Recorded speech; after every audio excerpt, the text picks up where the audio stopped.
جو میں ذلیل اور رسوا ہوا، اس ذلت کے پیچھے میری بدعملی کا دخل ہے۔ کوئی کافر میرا کچھ بگاڑ نہیں سکتا۔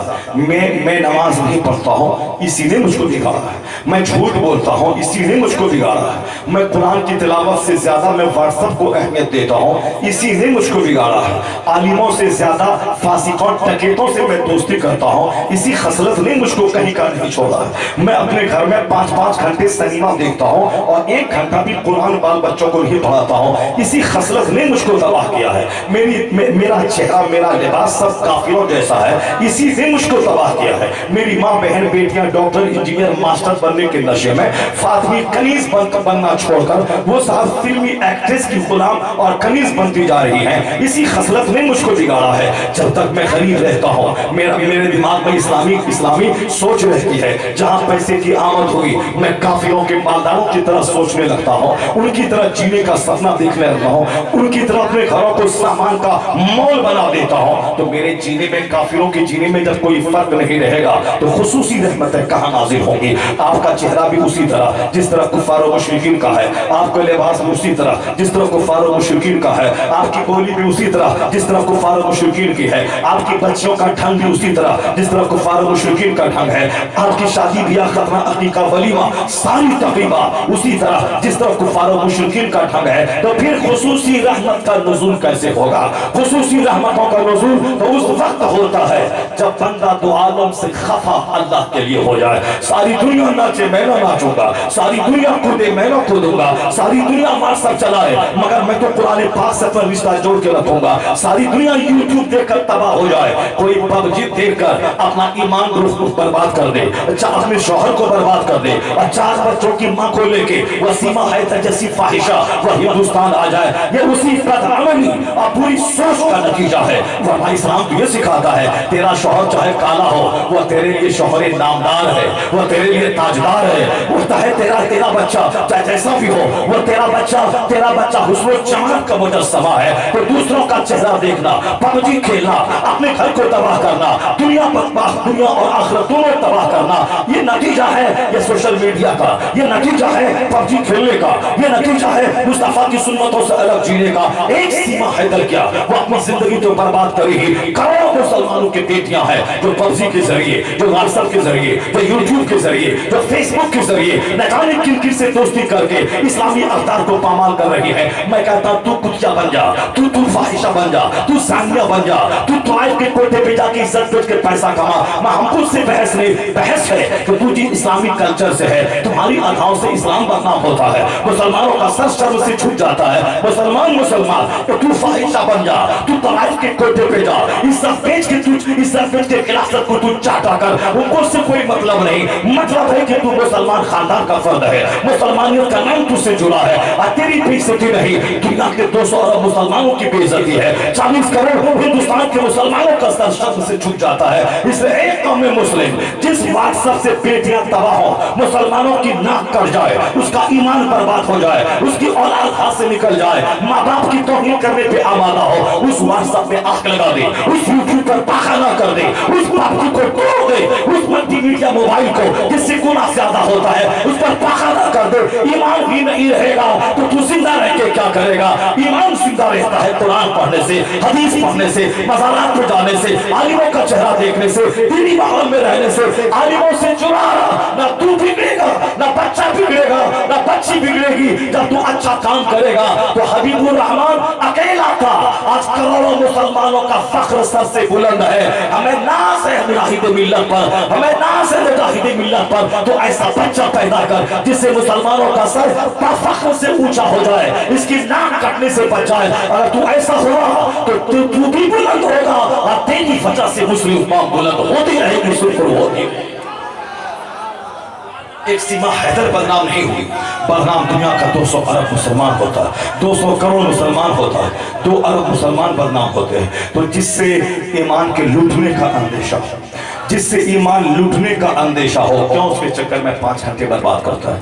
क्यों उसको मस्जिद में लेके फिरता रहता है? क्यों जलसे में बैठ के उसको तू चलाता रहता है? क्या है वो? तेरा दिल को मुर्दा कर देगा, तेरी सोच मुर्दा कर देगा, तुझे भी बिगाड़ देगा। तू बोलता नहीं है तो क्या हुआ? तेरी बेटी बिगड़ गई, तेरी बीवी बिगड़ गई। तू जानता है कि मेरी बीवी का संबंध दूसरों से है, मगर तेरी हिम्मत नहीं कि तू उसके खिलाफ उसको तलाक दे सकता है, तू उसको भगा सकता है। नहीं भगा पाएगा। इसलिए नहीं भगा पाएगा कि तेरे अंदर, तेरी गर्दन पे जेल की तलवार लटक रही है, बेइज्जती की तलवार लटक रही है। करोड़ों मुसलमान इसी मुसीबत में मुब्तला है।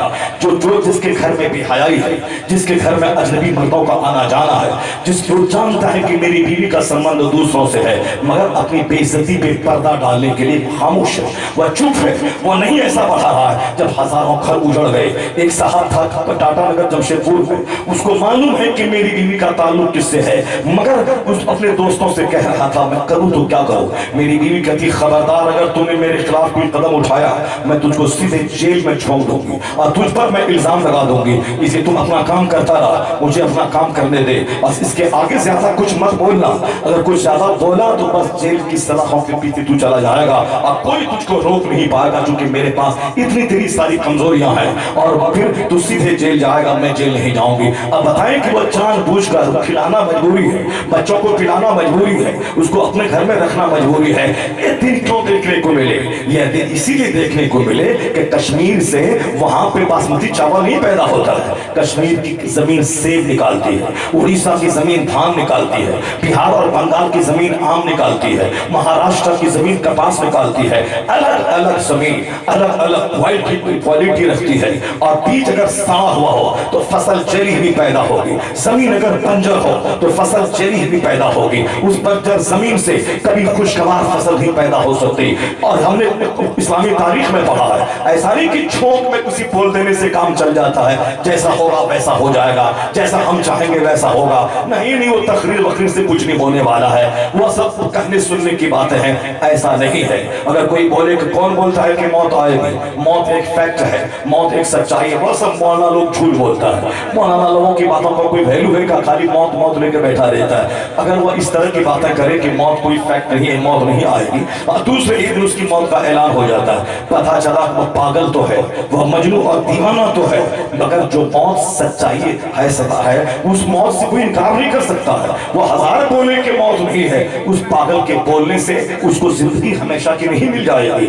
मौत एक सच्चाई है जो आके रहेगी। ठीक उसी तरह एक अच्छी जिंदगी, कामयाब तरीन जिंदगी, दुनिया में एक शानदार जिंदगी गुजारने का फॉर्मूला होता है। वो फॉर्मूला यही होता है कि जमीन की अच्छी पैदावार के लिए अच्छी जमीन चाहिए और उसकी तैयारी चाहिए। एक अच्छी फसल की हिफाजत के लिए वक्त वक्त पे पानी, वक्त वक्त पे खाद, वक्त वक्त पे उसकी हिफाजत, तब जाके एक बार आवर दरख्त हमारे सामने तानावर दरख्त आता है। अगर हमने बेतवज्जोही से उस दरख्त को छोड़ दिया, जिस तरह से पौधे झाड़ झंखाड़ वाले पौधे जो जंगल में उपजते हैं उसमें कोई अच्छा फल नहीं निकलता, उसी तरह से झाड़ झंखाड़ वाला बच्चा तो हो जाएगा जो अपना फायदा करेगा, न माँ बाप का न समाज का। अलबत्ता जिस बच्चे से उम्मीद है कि ये बच्चा समाज के लिए लाभदायक होगा, सोसाइटी के लिए फायदेमंद होगा, ये खुद कामयाब होगा, अपनी जिंदगी से रोशनी हजारों में फैलाएगा, तो उस कामयाब तरीन बच्चे को ऐसे झाड़ झंखाड़ की तरह, चाहे उसकी माँ चुड़ैल हो, उसकी माँ भूतनी हो, उसके पेट से यह बच्चा पैदा हो जाए जो अपने वक्त का कुतुब और अब्दाल हो, अपने वक्त का बहुत बड़ा राइटर और बहुत बड़ा साइंटिस्ट हो, नहीं होगा। कुदरत का कानून ऐसा नहीं है। कुदरत का कानून है यह दुनिया स्ट्रगल की जगह है, यह दुनिया जद्दोजहद की जगह है, यह दुनिया हिकमत और तदबीर से जीने की जगह है। रोजी देने वाला अल्लाह है, इसमें कोई डाउट नहीं।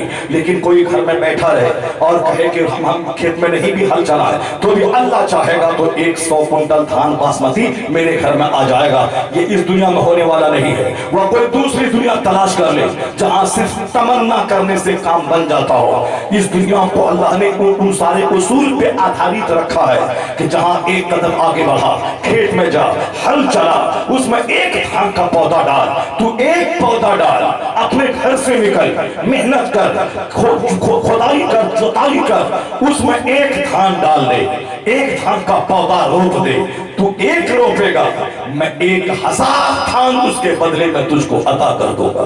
तू एक धान रोप, मैं 1000 दाना दूंगा। मकई में एक दाना मकई का हम जमीन में डालते हैं, उससे 5 भुट्टा निकलता है, और एक एक भुट्टे में 200 दाने होते हैं। और अगर कोई खेत में जाए ही नहीं, हल चलाए ही नहीं, वहां मक्का का दाना डाले ही नहीं, और ये बोले कि अल्लाह चाहेगा, अल्लाह तो हर चीज पर कादिर है, अल्लाह तो मालिक व मुख्तार है, अल्लाह जो चाहेगा सो हो जाएगा।